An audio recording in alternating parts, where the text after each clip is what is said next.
Bien le bonjour à toutes et à tous, c'est Cryptéo et on se retrouve comme tous les matins 9h30 pour faire le point sur les news macro et crypto. Et ce matin, comme on est lundi, en début de semaine, on a pas mal de points à voir, mais j'ai quand même fait un gros tri des sujets les plus importants, les choses à vérifier un petit peu de ce qui s'est passé. Mais également aussi, il faut se tenir à jour de ce qui va se passer, comme d'habitude les amis. Bon alors vous le voyez bien, aujourd'hui on a ouvert un petit peu dans le rouge, mais encore franchement c'est un micro rouge, il s'est rien passé d'exceptionnel on va dire sur les marchés là ce week-end. Le Bitcoin est resté aux alentours des 30 000, l'Ether a surperformé un petit peu et est resté aux alentours des 2100 $. De toute façon ça Alex vous en a déjà parlé ce matin, si vous avez loupé sa matinale trading, vous avez la rediffusion sur YouTube si ça vous intéresse, donc Blockchain Capital 2023 comme d'habitude. Et Alex il a bien évidemment parlé d'une potentielle alt saison en ce moment, à voir.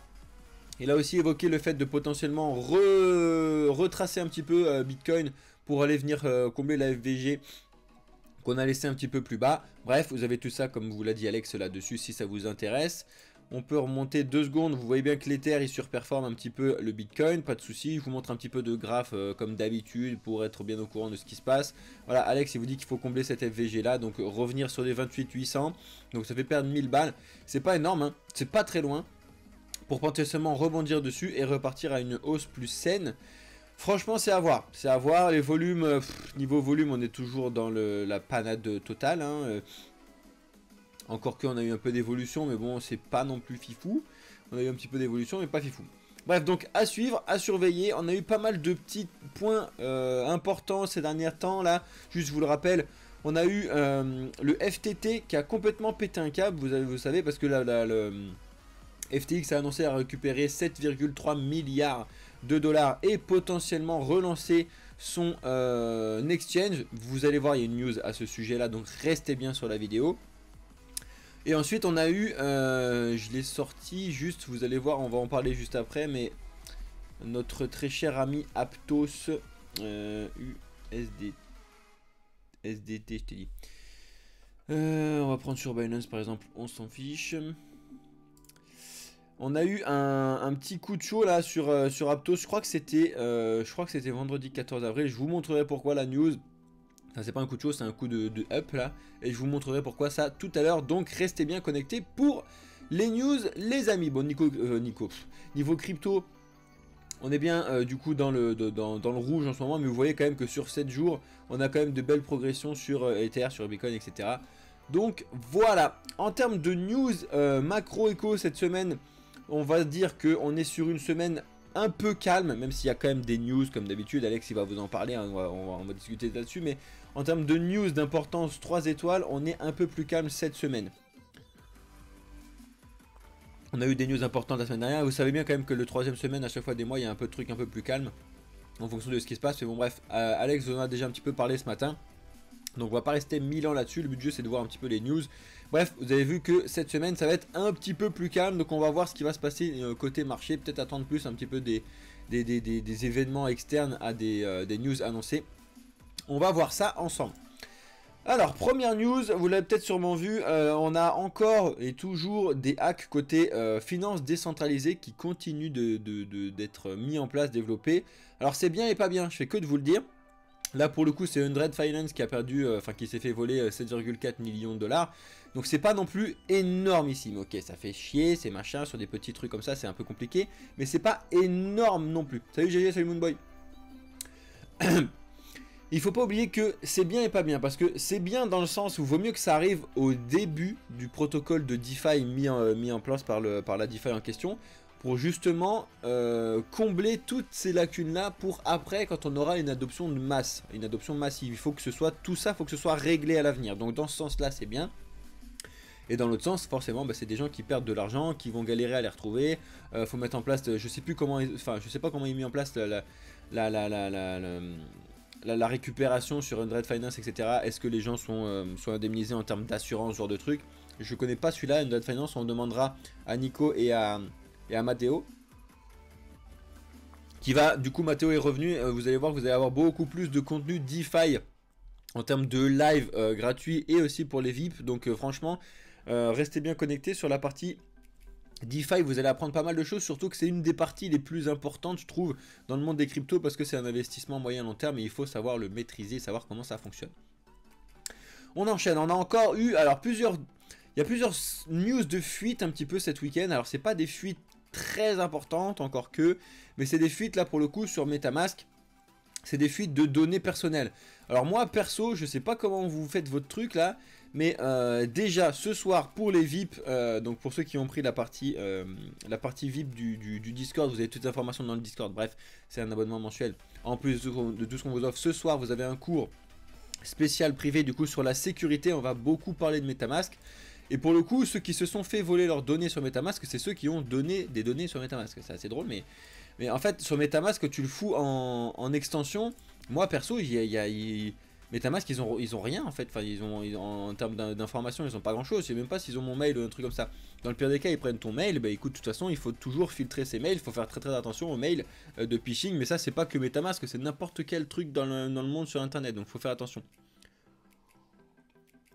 Donc là, il donne que c'est de la période du 1er août 2021 au 10 février 2023. Donc ça date déjà, mais c'est pour rappeler que MetaMask, c'est décentralisé. C'est pas vos informations de... Enfin, c'est pas vos cryptos qui sont en danger via ces fuites-là. C'est vos données personnelles. Donc votre mail, votre numéro de téléphone, ce genre de choses. Qui sont après vendues à des organismes de pub, etc. qui vont du coup cibler vos pubs. C'est plutôt comme ça que ça fonctionne et dans ce sens-là que c'est un peu chiant. Et on est tous d'accord, mais évidemment qu'il faut avoir une liberté et un anonymat, etc. grâce au monde des cryptos qui n'est pas encore complètement là. Heureusement, j'espère que les Soulbound Tokens, on va en parler cette semaine, des SBT.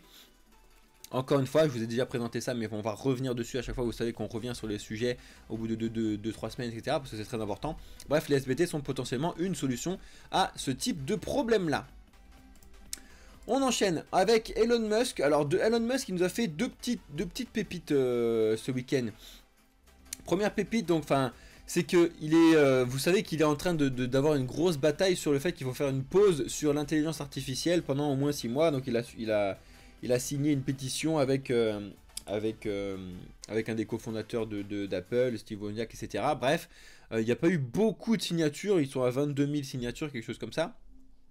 Mais il ne faut pas oublier que Elon Musk, il avait lancé son projet qu'il avait baptisé XAI, donc pour développer le mode d'intelligence artificielle. Donc il a un petit peu les mains aussi à dire qu'il faut faire une pause, alors que lui de son côté il travaille. Donc faut savoir un petit peu où est-ce qu'il veut aller quand même. Est-ce que tu veux faire une pause ou est-ce que tu veux juste faire une pause pour ceux qui sont avancés plus vite que toi? Attention. Donc en tout cas, n'oubliez pas que c'était un des créateurs de ChatGPT, hein, enfin d'OpenAI en 2015. Sauf qu'il était juste sorti avec une différente vision de la technologie, enfin de comment était utilisée la technologie en 2018. Mais c'est quand même un des fondateurs. De toute façon, tout ce qui tourne autour de la tech, j'ai l'impression que Elon Musk, il a tourné dedans depuis sur les 10 dernières années. Donc c'est un peu insane. Mais bon, sur l'intelligence artificielle, voilà, faire attention. Il est un peu en train de voir comment ça fonctionne. Il est tout le temps en train de dire, bon allez, oui, je vais développer mon intelligence artificielle. De l'autre côté, il dit, il faut faire attention à l'intelligence artificielle. Il faut faire, faut faire un stop dessus pendant 6 mois. Bref, donc il y a un peu de tout là-dessus. En tout cas, il est en train de voir avec des investissements de SpaceX, et de Tesla pour financer du coup le nouveau projet de XAI avec le site qu'il avait créé qui s'appelait projet... je sais plus son nom, bref, je vous irai lire l'article si ça vous intéresse. En tout cas, ça c'est vraiment assez ouf. Et l'autre chose qu'il nous a fait, alors attendez, je vais essayer de la retrouver parce que je sais plus où je l'ai foutu. Voilà, c'est là. Il nous a fait ce tweet là. C'est ce que je vous disais avec l'Aptos tout à l'heure. Il a fait AI APT hot. Ce tweet, donc c'était vendredi là. Il a fait ce tweet et du coup, ça avait fait péter un câble à l'Aptos là. Vous l'avez vu ici. Donc c'est ici, l'Aptos a complètement pété un câble, pour rien, juste parce qu'en fait, dites-vous que Elon Musk, quand il fait un tweet sur un truc avec des initiales, vous tapez ces initiales là dans CoinMarketCap, vous allez voir que ce truc là va vriller pour rien. Et c'est vraiment pour rien, vous le voyez ça a ouvert, ça a pété son câble à 13,6, et dans les 4 heures, bam, on est revenu, et on a ravalé pile poil cette montée là, et torp, terminé, on a continué la news, parce qu'en fait, comme je vous le dis, le marché reprend les rênes du marché comme d'habitude. Le marché s'est dit, tiens, Aptos c'est nous? Ah bah non, c'est pas nous, en fait, on s'en fout, donc on revient au truc normal, etc. Ok? Donc ça, faut pas l'oublier. Mais en gros, pour vous donner la petite idée du truc, il a fait AI APT hot. Alors le APT c'était blablabla, je l'ai plus le truc qu'il nous a mis. Bah, vous irez lire si ça vous intéresse, mais hot c'était over the top. Et APT c'était tic tic tic tic tic. Voilà, c'était Advanced Present Thread. Ok, donc bref, on s'en fout. Pour dire que c'est une menace persistante avancée en gros à l'intelligence artificielle et que c'était over the top, que c'était un petit peu surcoté, etc. Bref, donc il a fait son petit tweet. C'est très très drôle à chaque fois Vous avez ce genre de tweet à surveiller de très très près. Hein. Vous vous souvenez bien quand c'était Trump, le président, tout le monde était en train de regarder ses tweets sans réfléchir sur le sujet. Là, c'est la même chose côté crypto. Elon Musk, quand il dit AI a pété hot, c'est vraiment juste des robots qui ont lu APT sur les tweets. Parce que n'oubliez pas qu'il y a des robots qui sont claqués là-dessus. Et ils voient APT et ils réfléchissent même pas, tu vois, ils achètent. Bref, faites très attention à ce genre de truc. Ça y est, Solana officiellement devient légendaire, comme ils le disent sur leur Twitter. C'est le lancement officiel du Solana Mobile, donc le Saga. Et quoi en penser? En vrai, quoi en penser? Il y a un peu de tout là-dessus, parce qu'il faut se dire que c'est des gens chez Solana qui ne fabriquent pas de téléphone de base. Donc c'est un petit peu quand tu te lances dans les voitures et que tu sais pas faire des voitures, en général c'est compliqué. Encore que Elon Musk l'a bien montré avec Tesla, quand tu ne sais pas faire des voitures, tu peux quand même être un des leaders dessus. Bref, première chose. Deuxième chose, on sait très bien depuis très longtemps que les téléphones, c'est un petit peu l'ennemi numéro 1 de la sécurité. Vous savez que niveau sécurité, les téléphones, c'est claqué au sol, que ce soit sur les données personnelles, mais quand on met l'aspect des wallets sur le téléphone, etc., c'est souvent considéré comme très dangereux sur toutes les conférences de sécurité que j'ai fait. Et quand je demande j'ai un de mes meilleurs potes qui est dans la sécurité, très dangereux. Donc sortir un téléphone, ils savent pas le faire. Sortir un téléphone sur les cryptos, on sait très bien que les téléphones c'est très dangereux. Je sais pas. Donc de ce côté-là, franchement, faut vraiment mettre des très très grosses pincettes. Par contre, là où c'est un très bon point, c'est que c'est un téléphone, donc ça touche plus ou moins tout le monde, et ça va être vendu, j'espère, pas que chez eux, encore que j'en doute énormément, mais du coup ça permettrait un petit peu aux gens de découvrir les cryptos via quelque chose qu'ils connaissent déjà. Donc ça c'est quelque chose d'intéressant. Ceci, je sais pas encore comment il est foutu, il faut que je regarde plus carré leur présentation, mais bon elle fait 1h30 et j'ai pas eu le temps de la regarder. Si vous avez le temps de la regarder, on peut en discuter dans le Discord. Il faut voir comment est mis en place le truc. Parce que ça peut être intéressant de faire acheter un téléphone à des gens qui ne comprennent pas et dedans avoir un réel tuto d'accompagnement de ce que c'est que les cryptos, etc. Ça peut permettre et aider à l'adoption de masse sur les cryptos. Donc en ce sens-là, c'est vraiment très très bien.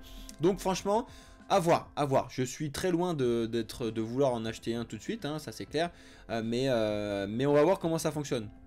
Est-ce qu'ils vont être bons? Est-ce que c'est intéressant? Tu vois, c'est pareil, niveau application, il y a quoi qui va être développé dessus? Est-ce que tu vas pouvoir jouer à ton petit Candy Crush sur ton Saga? Je ne sais pas, parce qu'il n'y a pas de... je sais pas comment ils vont être foutus, s'ils vont aller sur... Enfin, il faut regarder le sujet là-dessus. Donc j'étais obligé de vous le dire, parce que ça a été annoncé il y a longtemps, et là c'est le lancement officiel à ce sujet. Il faut parler d'Ethereum rapidement. Alors vous savez, vous pouvez aller sur ce site-là. Pour rappel, je vous l'ai mis dans le Discord pour ceux qui sont intéressés. C'est le site des demandes de retrait des Ethereum qui sont stackés. On est à l'heure actuelle, là, quand j'ai mis à jour cette page tout à l'heure, à plus d'1 million d'Ethers de demandés dans la queue pour pouvoir être retirés. Donc sur les 18 millions et quelques de stackés, c'est pas énorme, mais c'est quand même une belle somme. Donc à voir de comment ça va réagir par la suite.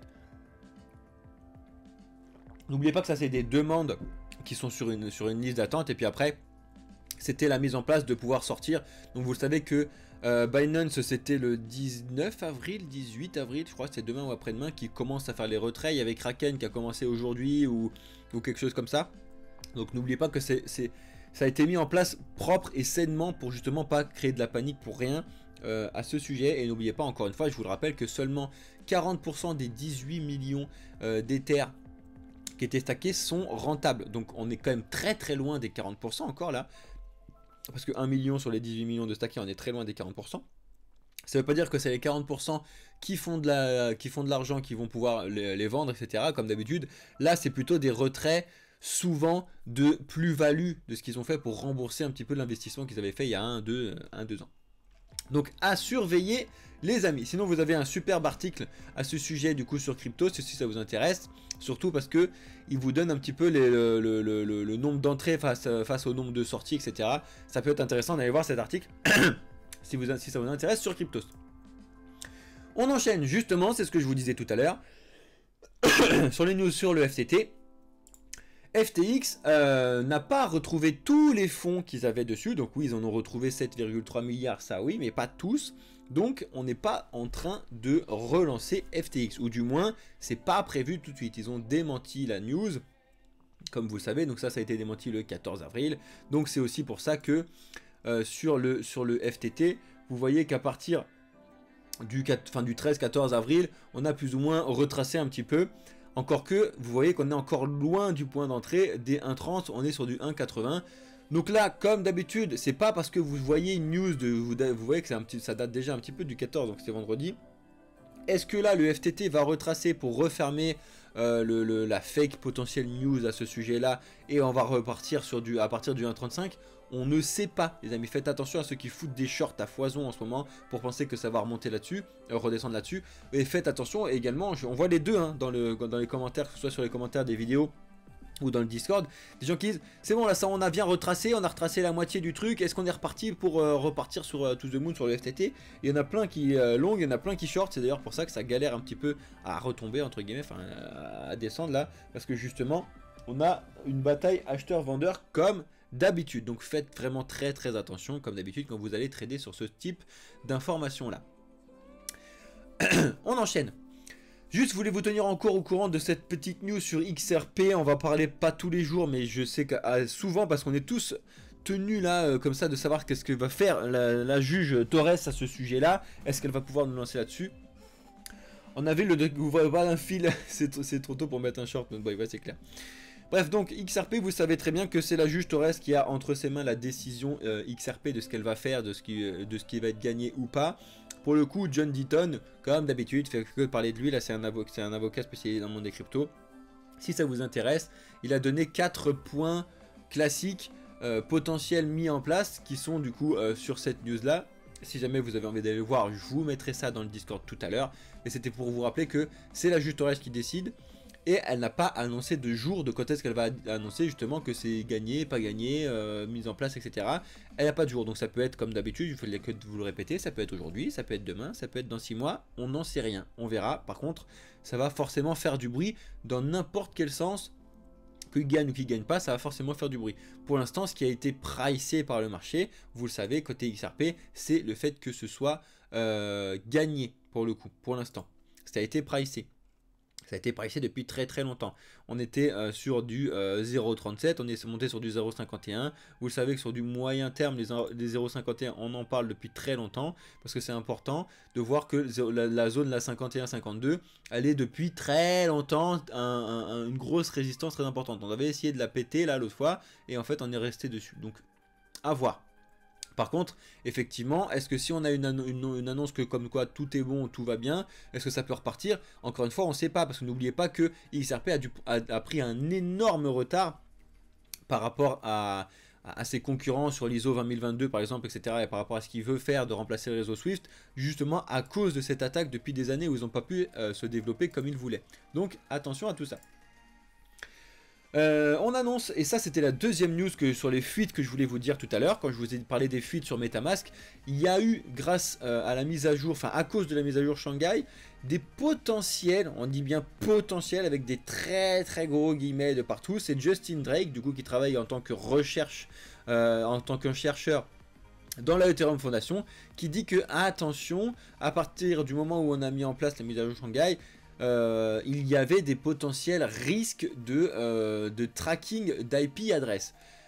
Alors, il y a des pincettes de ouf à mettre là-dessus, parce que à mon avis, enfin ça c'est mon avis sur le sujet, je ne pense pas actuellement, merde, mince, pardon, bref, on s'en fout, je ne pense pas qu'actuellement les gens qui ont stacké des Ethers laissent passer leur adresse IP comme ça. Moi le premier, c'est-à-dire que moi le premier, j'ai un VPN qui tourne H24 sur mon ordinateur et qui change mon adresse IP. Et normalement, je dis bien normalement, les gens qui sont dans le monde des cryptos, etc., fonctionnent avec un VPN. C'est sur l'aspect sécurité, encore une fois, je vais vous le rappeler ce soir pour ceux qui sont sur la partie VIP, mais ça va durer 2 secondes, parce que j'espère quand même que vous le savez, sur ce genre de truc là, mais ça fait partie de la sécurité sur votre adresse IP, etc. En tout cas, il a dit que potentiellement, à cause de cette mise à jour, il y avait 2-3 risques sur ceux qui vont stacker des Ethers, d'avoir leur adresse IP de mise en place là-dessus. À voir, en tout cas, comme d'habitude, les mises en place, c'est d'avoir un VPN, de faire attention, d'utiliser des ledgers, comme d'habitude, les amis. On enchaîne avec le petit gourou de la finance traditionnelle, monsieur Warren Buffett, qui est adoré par tout le monde, et moi le premier sur la partie d'investissement, de comment ça fonctionne, etc. Mais par contre, si jamais vous ne le savez pas, sachez que Warren Buffett déteste Bitcoin, ne comprend pas Bitcoin. À mon avis, il fait partie des boomers, là pour le coup, ok boomer, on peut le sortir, parce qu'il est incroyable en termes d'investissement. Mais il avait été reconnu en termes de visionnaire sur l'investissement à l'époque, etc. Et je trouve ça malheureux, dommage qu'ils ne comprennent pas la vision de Bitcoin. Je pense qu'il n'a pas vraiment été accompagné et éduqué sur la réelle, le réel apport derrière Bitcoin. Pour lui, c'est vraiment un token de gambling, donc c'est vraiment un token de pari pour lui, et qu'il n'y a rien de fondamental derrière, avec une valeur intrinsèque, comme il le dit, dans cette interview que vous pouvez avoir sur Breaking News, là. Bref, je trouve ça un peu malheureux que ce genre de personnes-là disent ce type de truc, mais en même temps, s'il avait dit l'inverse, là, maintenant qu'on le sait que depuis des années qu'il n'aime pas le Bitcoin, si d'un coup il avait dit l'inverse, ça aurait fait un gros coup à la hausse. Donc en fait, il s'est juste mis sur ces trucs. Doucement sur les boomers, hein. T'inquiète pas, mais toi au moins t'es pas un boomer, parce que t'es vraiment justement dans la techno, Deadpool. C'est pour ça que je te dis ça. Il faut trouver des pantalons, des pantalons. Ouais, c'est vrai. Elle est pas mal ta vanne, Moonboy. Bref, donc Warren Buffett, c'est un petit peu fatigant sur ce type de news là, mais bon, bref, c'est comme ça. On passe à autre chose. Alors ça, je vous le rappelle aussi, on va faire un point sur la capitalisation de marché cette semaine. Donc je sais plus quand est-ce que je vous l'ai mis. Tac. Market cap, bah c'est ce soir. Bah, je me disais bien faire un point intéressant. C'est pour ça que je vous l'ai mis la news. C'est pour ça que je vous ai mis la news maintenant. En fait, je suis fou, mais ce soir, on va parler de la capitalisation de marché qui est en relation directe avec cette news. C'est pour ça que je vous le mets. Parce qu'il y a encore beaucoup trop de gens qui pensent à moyen terme, voire long terme, que le Shiba va aller taper les 1 $, voire les 1 centime de dollar. On en est encore vraiment très loin. Et comme d'habitude, ce que je veux vous dire via cette news, c'est que c'est en dernier que vous devez regarder le prix et pas en premier. Donc on va regarder ça ensemble, je vais vous le rappeler ce soir en vous faisant un cours rapide. Donc ça c'est pour la partie gratuite par contre, donc ça sera en live en direct avec vous. Un cours sur la capitalisation de marché, comment regarder un token, comment savoir comment peut évoluer un token à l'avenir, etc. Avec des pincettes bien évidemment, mais ne pas regarder le prix s'il vous plaît. Donc on va faire ça ensemble ce soir. Vous savez bien que pour le coup le Shiba, tout le monde est en train de dire ça va aller à 1 $, non, on en est très loin. Même si on a eu du burn énorme sur le Shiba, on a eu 352 millions de Shiba qui ont été burn. On est encore très loin parce que on a à peu près 600 000 milliards de Shiba en circulation. On est loin. Donc c'est à dire que si tu en brûles 352 millions, c'est bien. T'es très loin des 600 000 milliards, les amis. Ok. Donc n'oubliez pas ça pour ceux qui investissent sur le Shiba, pensant que ça va aller à 1 $. Si tu investis sur le Shiba, parce que tu peux faire un x2, ok, regarde bien ton truc, mais sur le long terme, à voir. Ensuite, on a ce super article, vous allez le voir, ça je vous invite vraiment à aller le lire, je vais vous le mettre dans le Discord si ça vous intéresse. Ceux qui ne sont pas encore rejoints le Discord, Shiba to the Moon, tu me régales. Ceux qui n'ont pas encore rejoint le Discord, les amis, vraiment venez dans le Discord, vous avez toute l'information dans la description et Deadpool qui vous met les liens si besoin. Pourquoi les cryptos suscitent-elles autant de craintes? Premier point, c'est la méconnaissance, et c'est pour moi pas non seulement le premier point, c'est le point le plus important. C'est pour ça que Blockchain Capital s'est mis en place, donc notre projet là, c'est justement pour pouvoir vous apporter les connaissances dessus, savoir comment ça fonctionne, réellement à quoi ça sert, le principe du projet, de la technologie, etc.